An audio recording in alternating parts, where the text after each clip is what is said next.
Hi, this is Brad Constantine, and this is a podcast recording of the Old Testament. Although this is not an official recording of the Church of Jesus Christ of Latter-day Saints, every effort's been made to be as doctrinally accurate as possible. I'll be using for the text the Joseph Smith translation of the Old Testament, along with many commentaries from general authorities of the Church, BYU professors, Bible scholars, and others. This format will be very detailed, and so if you want a deep analysis of the Old Testament, you come to the right place. Thanks for your attendance. Hello, and welcome back to the Old Testament podcast. This will be for 2 Samuel chapter 21. And there was a famine in the days of David 3 years, year after year. And David inquired of the Lord, and the Lord answered, "It is for Saul and for his bloody house, because he slew the Gibeonites." And the king called the Gibeonites and said unto them, Now the Gibeonites were not of the children of Israel, but of the remnant of the Amorites. And the children of Israel had sworn unto them, and Saul sought to slay them in his zeal to the children of Israel and Judah. Wherefore David said unto the Gibeonites, What shall I do for you, and wherewith shall I make the atonement, that ye may bless the inheritance of the Lord? And the Gibeonites said unto him, We will have no silver nor gold of Saul, nor of his house, neither for us shalt thou kill any man in Israel. And he said, What ye shall say, that will I do for you.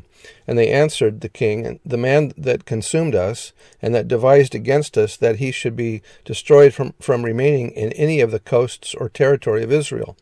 Let 7 men of his sons be delivered unto us, and we will hang them up unto the Lord in Gibeah of Saul, whom the Lord did choose. And the king said, I will give them. But the king spared Mephibosheth, the son of Jonathan, the son of Saul, because of the Lord's oath that was between them, between David and Jonathan, the son of Saul. But the king took the 2 sons of Rizpah, the daughter of Aiah, whom she bare unto Saul, Armoni, and Mephibosheth, and the 5 sons of Michal, the daughter of Saul, whom she brought up for Adriel, the son of Barzillai, the Mahulathite. Boy, they sure got strange names, don't they? Sorry, I'm butchering them, I know. And he delivered them into the hands of the Gibeonites, and they hanged them in the hill before the Lord, and they fell all 7 together, and were put to death in the days of harvest, in the first days, in the beginning of barley harvest. And Rizpah, the daughter of Aiah, took sackcloth and spread it for her upon the rock, from the beginning of harvest until water dropped upon them out of heaven, and suffered neither the birds of the air to rest on them by day, nor the beasts of the field by night. And it was told David what Rizpah, the daughter of Aiah, the concubine of Saul, had done. And David went and took the bones of Saul and the bones of Jonathan his son from the men of Jabesh Gilead, which had stolen them from the street of Bethshan, where the Philistines had hanged them, when the Philistines had slain Saul in Gilboa.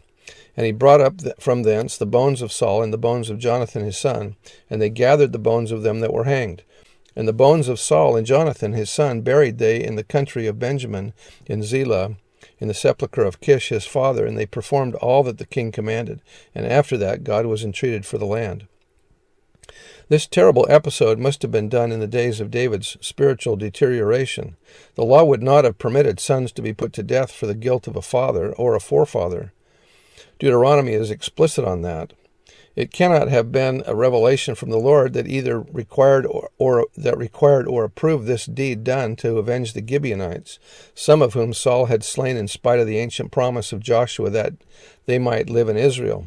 It is a pathetic picture to envision the innocent mother of innocent sons guarding their bodies from the birds and beasts, and it is repulsive to read that after all this was done, God was entreated for the land. This is apostate theology, comparable to that of the Canaanite Baal religions. The text is somewhat corrupted too, and the name Michal must be a mistake for Merab, for it was Merab who married Adriel. If it is indeed Michal, David's wife and Saul's daughter, who is meant, this is a very bitter ending to their relationship as man and wife, and that was by Rasmussen. So some of this is garbled and mistranslated stuff here, so thankfully that we have these commentaries that help us better understand it. Verse 15, Moreover, the Philistines had yet war again with Israel, and David went down and his servants with him, and fought against the Philistines, and David waxed faint. And Ishi-Benob, which was of the sons of the giant, the weight of whose spear weighed 300 shekels of brass in weight, he being girded with a new sword, thought to have slain David. But Abishai, the son of Zeruiah, succored or aided him, and smote the Philistine and killed him. Then the men of David sware unto him, saying, Thou shalt go no more out with us to battle, that thou quench not the light of Israel. And it came to pass after this, that there was again a battle with the Philistines at Gob. Then Sibbecai the Hushathite slew Saph, which was of the sons of the giant. And there was again a battle in Gob with the Philistines, where Elhanan the son of Jair-Oregim, a Bethlehemite, slew the brother of Goliath the Gittite, the staff of whose spear was like a weaver's beam. That sounds like the same size as a Goliath's beam, or Goliath's spear. And there was yet a battle in Gath, where was a man of great stature that had on every hand 6 fingers, and on every foot 6 toes. Ah, the 6-fingered man. 24 in number, and he also was born to the giant. And when he defied Israel, Jonathan the son of Shimei, the brother of David, slew him. These 4 were born to the giant in Gath, and fell by the hand of David and by the hand of his servants. David by now was in his 60s, an old man so far as military service was concerned. Nevertheless, he personally led his forces against the Philistines. In the midst of this battle, David found himself confronted by one of the sons of the giants, perhaps even a son of Goliath. He apparently was very large, and immediately began bearing down on the man who was famous for killing Goliath. For David, this was a life and death struggle, and the scripture states that David waxed faint. Fortunately, David's friends were nearby, and Abishai stepped in and slew the giant.